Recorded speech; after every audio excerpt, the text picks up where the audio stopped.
બેટા મારી ભક્તિ કરવામાં તારે કેટલું વેઠવું પડ્યું છે. તારા પિતાએ તારી ઉપર કેટલી બધી યાતનાઓ કરાઈ. બેટા બેટા મને આવવામાં પ્રગટ થવામાં જો વિલંબ થયો હોય ને તો તું મને ક્ષમા કરી દે છે.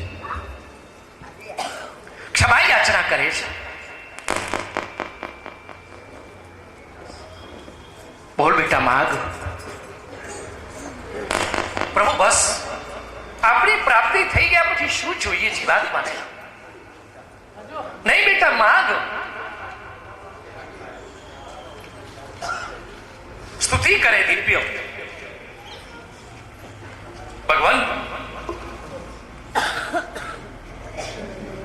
મને કાંઈ જ જોઈતું નથી. નથી કોઈ સમૃદ્ધિ જોઈતી, નથી કોઈ સિદ્ધિ જોઈતી. કેવળ માત્ર જોઈએ છે તમારા ચરણ કમળની ભક્તિ. બ્રહ્માદયો સુરગણા. પ્રભુએ વારંવાર માગવાનું કહ્યું. જો ન માગે તો પણ એક સેવક તરીકે અપરાધ ગણાય. અને પ્રભુનું મન રાખવા માટે પ્રહલાદજી જે માગે છે કહ્યું છે કે પ્રભુ માગવું એટલું જ કે મને જીવનમાં ક્યારે પણ માગવાની કોઈ ઈચ્છા જ ન થાય.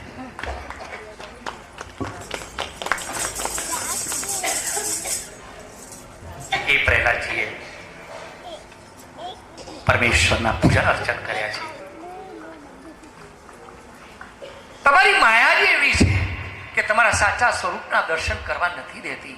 અને તમારી સાચા સ્વરૂપના દર્શન તો એ જ કરે કે જે તમારી માયા ઓળંગે. તમારી માયા એ જ ઓળંગી શકે કે જેના ઉપર તમારી કૃપા હોય. પ્રભુ મારા પિતાજીના કર્મ સામે જોશો. પ્રભુના આંખમાં અશ્રુ આવ્યા કે ધન્ય છે આ મારા ભક્ત. બેટા બેટા તારા પિતાના માટે તો હું શું કહું. સામાન્ય મેં જ્યારે જ્યાં જ્યાં અવતારો લીધા છે અને એ લીલા સ્થલીમાં પણ જો કોઈનું અવસાન, કોઈનું મૃત્યુ થાય તો પણ જો એનો મોક્ષ થતો હોય તો તારા પિતાને ખોળામાં લઈ માર્યો છે. હું જ્યાં લીલા કરું છું એ લીલા મારા ધામમાં, જ્યાં લીલા કરું એ ધામમાં પણ જો જીવાત્મા ખોળ્યું છોડે તો પણ જો એનો મોક્ષ થાય તો તારા પિતાને મેં ખોળામાં લઈને માર્યો છે. દીકરા એનો મોક્ષ તો ક્યારનો થઈ ગયો જ્યારે તું એના કુળમાં પ્રગટ થયો ત્યારથી. તારા જેવા સંતાનો જે કુળમાં પ્રગટ થાય એની 71 પેઢીનો ઉદ્ધાર થાય. બેટા તારે આની ભલામણ કરવાની ન હોય. અને એ પ્રકારે સપ્તમા સ્કંદને વિરામ આપી અને છે અષ્ટમ સ્કંદ અને આઠમો સ્કંદ એ ભગવાનનું જમણું વક્ષસ્થળ. આ જમણી સાઈડે આવ્યા છીએ એ ધીમે ધીમે પ્રભુનું પ્રાગટ્ય જમણી સાઈડે હૃદયમાં જ છે. મન્વંતર લીલાઓ છે. એક મનુથી બીજા મનુ સુધીની ગણતરીઓ છે. આપણા શાસ્ત્રોએ કાલ ગણનાઓ આપી છે. અનેક વંશને સ્વયંભૂ મનુના વંશને સાંભળ્યા પછી કહે છે કે બીજા મનુઓના પણ વંશ મારે સાંભળવા છે. એની કથા કહું. અને ત્યાં તો એક પછી એક કથાઓ કહેતા કહેતા ગજેન્દ્ર મોક્ષની કથા કહે છે. ત્રિકૂટ પર્વત છે, દિવ્ય સરોવર છે. અને ત્રિકૂટ પર્વતની અંદર એક હાથી પોતાના પરિવારને લઈ અને સ્નાન કરવા આવ્યો છે. મોજ મસ્તી કરે છે. અને બન્યું છે એવું એ સરોવરમાં મગરે હાથીનો પગ પકડ્યો છે. હાથીનો પગ પકડ્યો. હાથી છોડાવવા જાય, બીજા પરિવાર વાળા પ્રયત્ન કરે છે પણ હાથી મગરના હાથ એમાંથી છૂટી નથી શકતો. વધુ ને વધુ અંદર જાય છે. અને પરિવારને થયું કે આ તો જશે ને આપણને લેતો જશે. પરિવાર પણ નીકળી ગયો. અહીંયા દર્શન કરાવે છે આપણને કે હાથી શું છે. આ ત્રિકૂટ પર્વત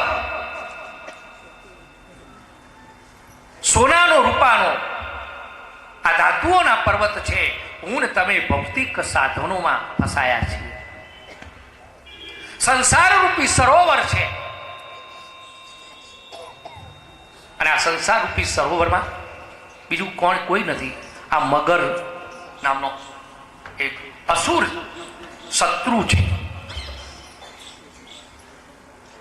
અને એ મગર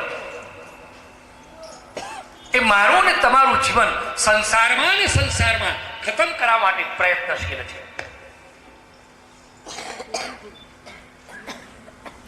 પરિવાર હોવા છતાં પણ એમાંથી પરિવાર પણ બચાવી નહીં શકે. બચાવશે તો કોણ? પ્રભુનું સ્મરણ. મગર અંદર ખેંચ્યા કરે છે. થયું કે હવે કોઈ આરો નથી કે આથી એક કમળ જોયું અને કમળને સૂંઠેથી તોડી એ હરી કર્યું અને ફેંક્યું. ત્યાં હ અને રી બોલી તો પરમાત્મા ત્યાં જ હશે. હરિ પૂરું નથી થયું. હરિ શબ્દ પૂર્ણ થવા નથી દીધો અને હરિનું પ્રાગટ્ય થયું છે. એ મને ને તમને પ્રભુની ભક્તોની પાછળની આસક્તિ બતાવે છે. દેર કરી આપણે વાતો કરીએ છીએ કે પ્રભુના ત્યાં દેર છે, અંધેર નથી. નહીં, પ્રભુના ત્યાં અંધેર પણ નથી, પ્રભુના ત્યાં દેર પણ નથી. દેર છે મારે તમારા પોકારમાં. પોકારમાં દેર છે, બાકી તો એને દેર નથી કરી. એને તો હરિ શબ્દ પણ પૂરો નથી થવા દીધો. હજી હ ઉચ્ચારો ત્યાં તો તૈયાર થઈ ગયો અને રીવા તો હરિ ત્યાં ગરુડ ઉપર હાજર થઈ ગયા છે. વેદાત્મક ગરુડ ઉપર આ દેર છે તો મારી તમારી પોકારમાં દેર છે. હજી તો ખાલી દુર્યોધન એટલું જ બોલ્યો તો કે દ્રૌપદીને નગ્ન કરીને મારી જાંઘ ઉપર બેસાડો બોલ્યો છે, ત્યાં પરસેવો ઠાકોરજીને છૂટ્યો છે. ઠાકોરજી તૈયાર, આગા પાછા થાય. રૂક્ષ્મણી કે પ્રભુ કેમ વિલંબ કરો છો? આમ તો કૃષ્ણ કૃષ્ણ કરીને પુકાર કરો છો વારે વારે, કેમ જતા નથી? પણ કે મારે જવું છે, પણ જોને આ નાદાન હજી મારું સ્મરણ નથી કરતી. હજી તો એને સભામાં બેઠેલા ભીષ્મ ઉપર નજર છે, હજી તો ગુરુ દ્રોણાચાર્ય ઉપર નજર છે. અને એ બધી જવા દે, હજી તો એના પોતાની જાત દાંત ઉપર વિશ્વાસ છે. દાંતે હજી છેડો ભરાયો છે. પરસેવો એને છૂટ્યો છે. જવું છે મારે, પણ મને ઉતરવાની નિશાની મુક્તિ નથી. મારે ઉતરવું કેવી રીતે? વિચાર કરજો. પ્રભુના ત્યાં દેરે નથી ને અંધેરે નથી. દેર છે તો મારા તમારા પોકારમાં. દ્રૌપદીએ પોકાર કરવામાં દેર કરી છે અને પ્રભુ વસ્ત્ર અવતાર બનીને આવ્યા છે. પ્રભુ આવ્યા, સુદર્શન ચક્ર દ્વારા મગરનું મસ્તક કાપી કાઢ્યું, ઉદ્ધાર કર્યો, ગજેન્દ્રનો મોક્ષ કર્યો. મહાપ્રભુજી આપણને દર્શન કરાવે. આશ્ચર્યથી કે આ મોક્ષ કોનો? કોનો મોક્ષ? ગજેન્દ્રનો મોક્ષ. ગજેન્દ્ર તો છે, મોક્ષ કર્યો તો મગરનો કર્યો. આ પોકાર્યો કોઈએ અને મોક્ષ કર્યો બીજાએ.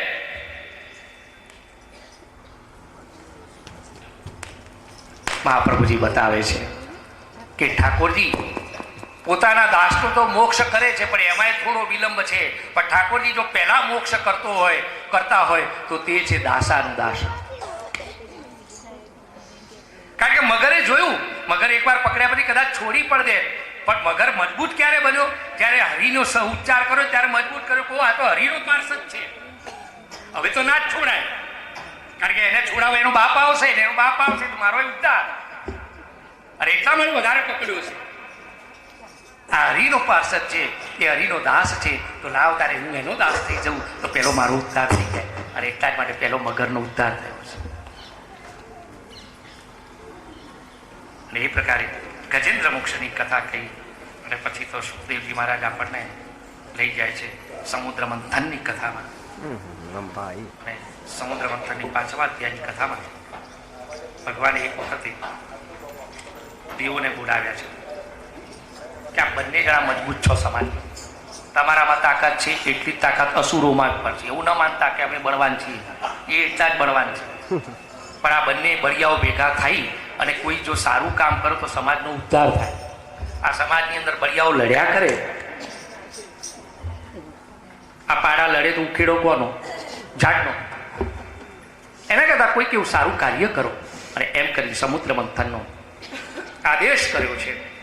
સમુદ્ર મંથનનો પછી તો ક્રિયા થઈ છે. મેરુનો પર્વત બનાવ્યો છે, પાશુકીનું નેત્રું બનાવ્યું છે, સમુદ્ર મંથન કરે છે. એ પર્વત, મેરુ પર્વત અંદર ડૂબતો હતો, એને આધાર કોઈનો મળતો નથી. અને એટલા જ માટે આધાર માટે સ્વયં પ્રભુ જ્યાં વિદ્યમાન હતા અજિત સ્વરૂપે, અને એ જ પ્રભુએ ત્યાં એક દિવ્ય અવતાર લીધો છે. વિરાટ કાચવાનું સ્વરૂપ લઈ અને મંદરાચલને ડૂબતો બચાવ્યો, આધાર આપ્યો છે. જય જયકાર થયો કશ્યપ નારાયણ ભગવાન કી. કશ્યપ નારાયણ બન્યા છે. સમુદ્ર મંથન ચાલ્યું છે. ઉપાય હતો અમૃતનો, નીકળ્યું છે વિષ. આ ઝેર પીએ કોણ? અને બધા જ દેવોએ નક્કી કર્યું કે આ ઝેર તો જગતના પિતા ભગવાન શંકર સિવાય કોઈ ન પી શકે. બધા જ કૈલાસમાં ગયા છે. કૈલાસમાં પોકાર કરે ભગવાન સદાશિવને, ભગવાન અમારી રક્ષા કરો. અને ઝેરનો કટોરો આપ્યો છે કે ભગવાન અમૃતની પ્રાપ્તિ માટે અમે પુરુષાર્થ કર્યો પણ નીકળ્યું છે વિષ. આને શું કરવું કે પીવો તમે. બાજુમાં પાર્વતીજી હતા, કહી રહ્યા છે કે દેવી બોલો શું કરવું. આ તો પાછા પતિ પત્નીના પાછા ઈશારા હોય ને. પાર્વતીએ ઈશારો કર્યો કે બસ તમને તો આવાના આવાજ મળે છે ને. આ સમુદ્ર મંથન કરવાનું હતું ત્યારે એના ઉદ્ઘાટનમાં તમને બોલાવ્યા રિબન કાપવા, એમાં નથી બોલાવ્યા. અને આ ઝેર નીકળ્યું એટલે તમને યાદ કર્યા છે. અને ત્યાં તો કહી રહ્યા છે કે દેવી જગત પિતરો વંદે પાર્વતી પરમેશ્વરો. જગત આખું તમને માં કહે છે, મને બાપ કહે છે. જગત દીકરાઓના વિષમતા રૂપી વિષને પાન આપણે પિતા તરીકે, માતા તરીકે આપણે નહીં કરીએ તો કોણ કરશે? એમની વિષમતાઓ રૂપી ઝેરને મા બાપ ન પીએ, પુત્ર કપુત્ર થાય, માતા માતા ન થાય. ભગવાન સદાશિવ કટકટાઈ ગયા અને હવે ઝેરને ન પેટમાં ઉતારાય, ન એને બહાર કરાય, કંઠમાં રાખ્યું છે. જગતનું દૂષણ એ શિવનું ભૂષણ બન્યું છે. પ્રભુ નીલકંઠ બન્યા છે અને જગતની રક્ષા કરે છે. પુનઃ મંથન ચાલ્યું છે. ત્યાં તો કામધેનુ ગાય નીકળી છે, ઋષિઓ લઈ ગયા છે. જયશ્રવા અશ્વ નીકળ્યો, દૈત્યો લઈ ગયા. ઐરાવતાથી ઇન્દ્ર લઈ ગયા. પારિજાતનું વૃક્ષ દેવતાઓ લઈ ગયા. કૌશુબ મણિ ભગવાન લઈ ગયા. કૌશુબ મણિ કેશવને. અને અપ્સરાઓ જે નીકળી દેવતાઓ લઈ ગયા. અને હવે તો હાથમાં પુષ્પની માળા લઈ અને સાક્ષાત ભગવતી સિંધુ પુત્રી લક્ષ્મી પ્રગટ થયા. બોલીએ લક્ષ્મી માતા કી. મહાલક્ષ્મી પ્રગટ થયા છે. વરવું છે, કોને વરવું? બધા લાઈનમાં ઉભા છે. કોઈનામાં યોગ્યતા દેખાતી નથી. તૈયાર તો બધા છે, બધા મસ્તક નમાઈને ઉભા છે કે માળા આવે તો નાખી દઈએ અંદર મુખ. માળા આપણામાં પડે કે ન પડે, આપણે એમાં પડી જાઓ. માળા આપણામાં પાડે કે ના પાડે, આપણે એમાં પરોવાઈ જાઓ. પણ લક્ષ્મીજી બધાની ઝાંખી કરતા કરતા નારાયણ ઉભા હતા ત્યાં આવ્યા છે. નારાયણને જય માળા પહેરાવી છે. જય જયકાર થયો લક્ષ્મી નારાયણ ભગવાન કી. અને હવે જેના માટે ઉપાય કર્યો હતો તે અમૃતનો કળશ લઈ પ્રભુનો અંશ અવતાર ત્યાં પ્રગટ થયા છે. દિવ્ય સ્વરૂપ છે. દેવતાઓ જોતાની સાથે જય જયકાર કરે.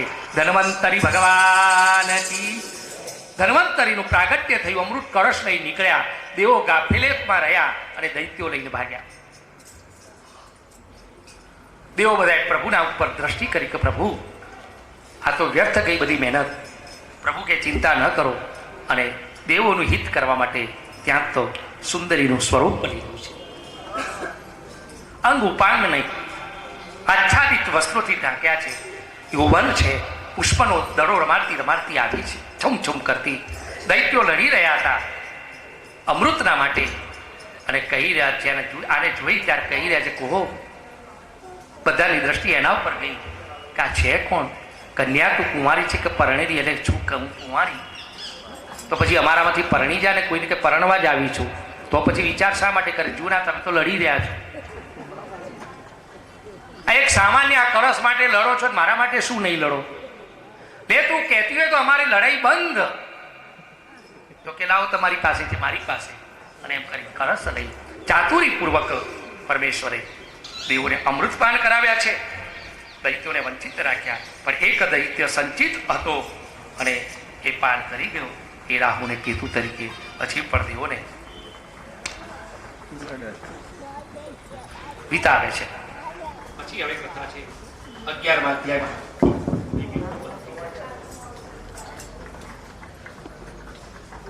બલીએ વિશ્વજીત યજ્ઞ કર્યો છે, અને સ્વર્ગનું રાજ્ય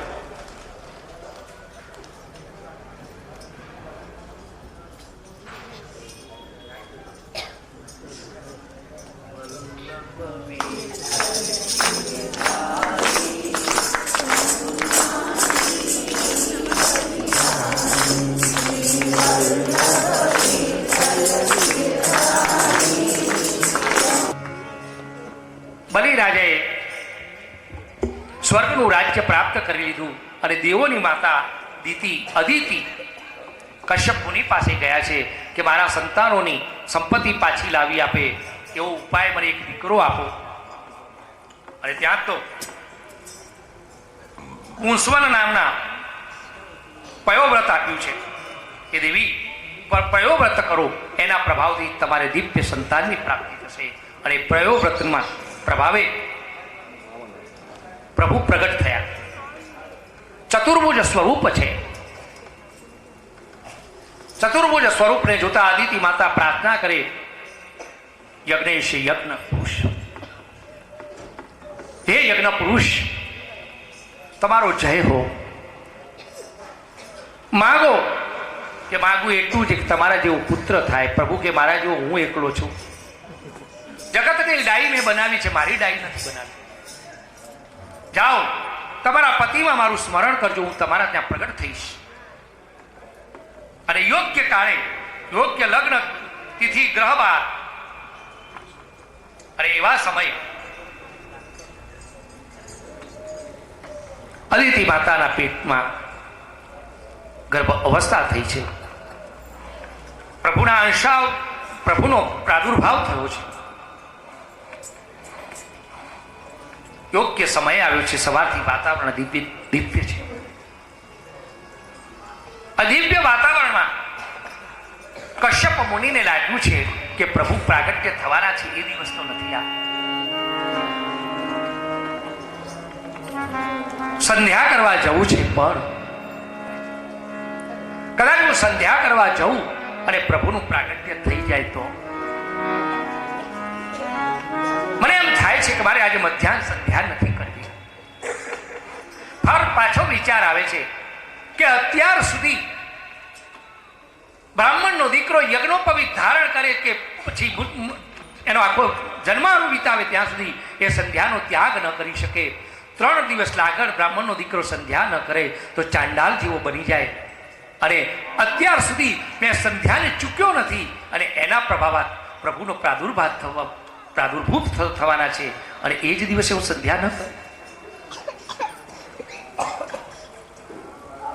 મનોમંથન ચાલે છે કે જવું કે ન જવું. જાવું ગમે ના, વસવું ઘટે ના,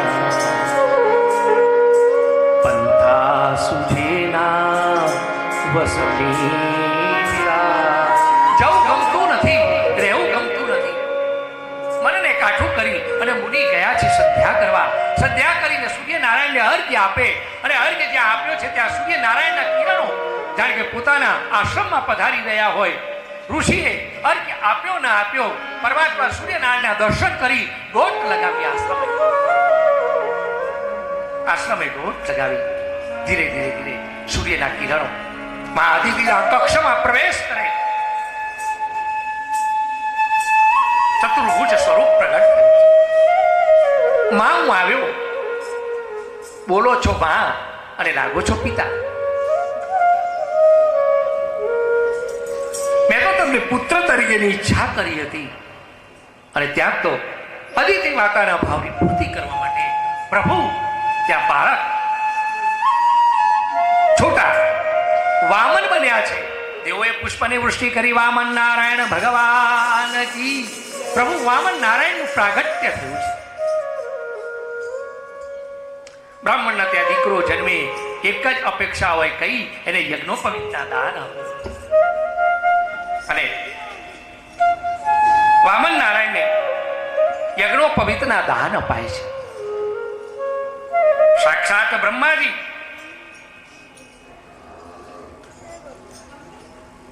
એ આવ્યા છે, મુંજની મેખાઓ આપી છે, ચંદ્રદેવે દંડ આપ્યો છે, માતા આદિતિએ કૌપીન લંગોટી આપી છે, આકાશે છત્ર આપ્યું, સપ્તઋષિએ કુશ આપ્યા છે, મા સરસ્વતીએ માલા આરોપિત કરી છે, કુબેરે ભિક્ષા પાત્ર આપ્યું છે અને વામન નારાયણ ઉભા છે ભગવતી ભિક્ષાન દેહી કરી. આ વામન નારાયણનું પ્રત્યક્ષ સ્વરૂપ જોવું હોય તો બ્રાહ્મણના દીકરાની યજ્ઞોપવિત અપાતી હોય ત્યારે દર્શન કરો અને વામન નારાયણ આ બે એક જ. બ્રાહ્મણના ત્યાં દીકરો જન્મે એ એનો દીકરો એ આપ સંપત્તિ નથી, એ બ્રાહ્મણના ત્યાં દીકરો જન્મે એ વિશ્વની સંપત્તિ છે. બ્રાહ્મણ એના દીકરાને ગમે એટલો ખર્ચો કરીને ભણાવે, ખર્ચો કરીને લગ્ન કરે, એને ધંધો કરાવી આપે, એ એનું કર્તવ્ય છે, પણ એના ત્યાં પ્રગટેલો દીકરા એને જનોઈ આપે એ ધર્મ છે અને એટલા માટે ધાર્મિક કાર્ય છે. અને એ દર્શન કરવા જવા માટેની તમામને છુટ્ટી હોય છે, એમાં બધા જ જઈ શકે, એમાં આમંત્રણની કોઈ જરૂર નહીં. એ વામન સ્વરૂપ છે અને જવું જોઈએ. ભિક્ષા અપાણી છે અને ભિક્ષા અપાઈ ગઈ અને ત્યાં તો વામન નારાયણ કમંડલ લઈ, છત્ર લઈ અને ડગલા ભરતા ભરતા ભૂમિને ભાર આપતા આપતા પ્રભુ નીકળ્યા છે. પ્રભુ ક્યાં જાઓ છો? કે જઉં છું બલિ રાજા પાસે. એને મારવા નહીં, અત્યારે મારવું અશક્ય છે, એની પાસે માંગવા જઉં છું. એનું સર્વસ્વ લેવા જઉં છું.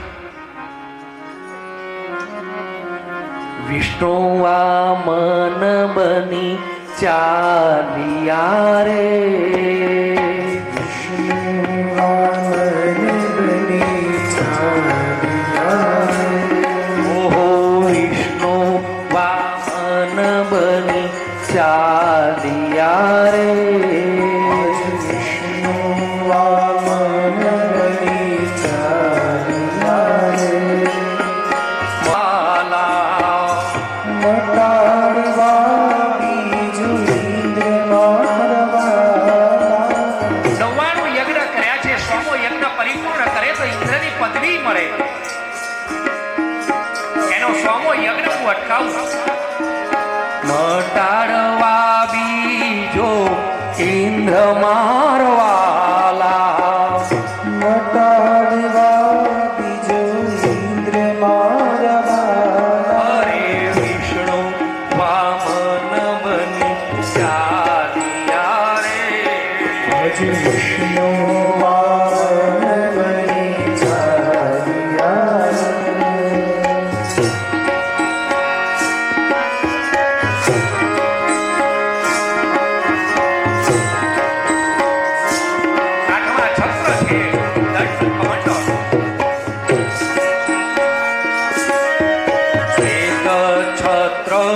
શિર પર ધર્યું રે,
ત્યાં ચાલિયા રે કરુણા સિંધુ ત્યાં ચાલ્યા રે. અધૂરી છે અમ આશ મારવાલા અધૂરી છે આશ મારવાલા. અધૂરી છે અમ આશ મારવાલા અધૂરી છે આશ મારવાલા. વિષ્ણુ વામન બની ચાલિયા રે આજ વિષ્ણુ વામન બની ચાલ્યા રે.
અરે ભૂ કચ્છમાં હું જાઉં છું રે ભૂગર્ભમાં હું જાઉં છું રે. ભણવા મળીનું અભિમાન મારવાલા હણવા બલીનું અભિમાન મારવાલા. ભણવા મળીનું અભિમાન મારવાલા હણવા બલીનું અભિમાન મારવાલા. અરે વિષ્ણુ વામન બની ચાલિયા રે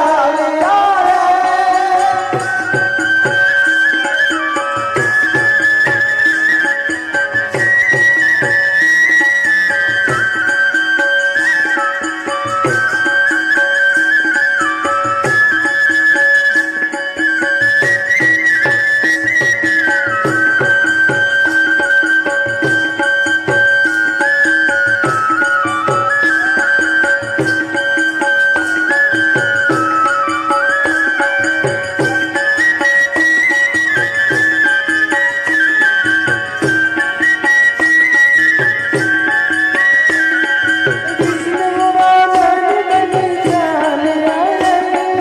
વિષ્ણુ વામન બની ચાલ્યા રે. આજ વિષ્ણુ વામન બની ચાલ્યા રે. આજ વિષ્ણુ વામન બની ચાલ્યા રે. હણવા બલીનું અભિમાન મારવાલા.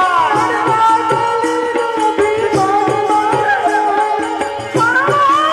હણવા બલીનું અભિમાન વિચારે છે કે કદાચ અમે 99 યજ્ઞ જે કર્યા છે એનું આ પુણ્યનું ફળ તો નથી આવતું 100 કરોડ કોટી સૂર્ય એક સાથે પ્રકાશિત થાય અને જે પ્રકાશ પુણ્ય એકત્રિત થાય એટલું આ ભગવત તેજ છે દોડતા બલિ દ્વારે આવ્યા દ્વારે આવ્યા અને કહે છે કે નારાયણ તમે કોણ છો બોલો માગો માગો તે આપું ભગવાન કહે છે કે મારે તો કાંઈ વધારે જોઈતું નથી આ બ્રાહ્મણનો દીકરો છું સંધ્યા કરવા માટે 3 ડગલા ભૂમિ જોઈએ છે ઓ માગી માગીને આટલું એટલા જ વાત તો શુક્રાચાર્યજી ગુરુવંશી હતા બલિ રાજાના દોડતા આવ્યા છે આ મારો યજમાન કોની પાસે ઊભો છે? કોણ છે આ? તું માગો માગો તે આપું આવું શા માટે ન બોલે? કારણ કે તારું કુળ કયું? તારો બાપ વિરોચન,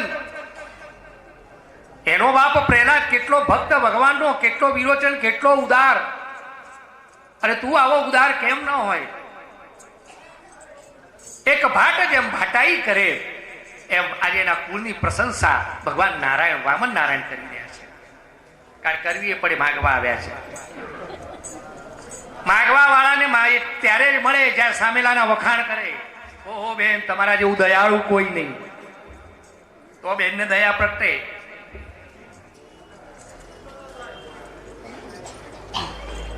લે ત્યારે હાથમાં જળ, કમંડળીમાંથી જળ આપવા જાય, પણ શુક્રાચાર્યને થયું કે હજી પણ મારું યજમાન કંઈક લૂંટાઈ જશે તો નાળચામાં ભરાયા. ભગવાન કહે છે કે આ નાળચામાં કંઈક આવ્યું લાગે છે કે લે આ દર્પની સલાહકાર, દર્પની સલાહકાર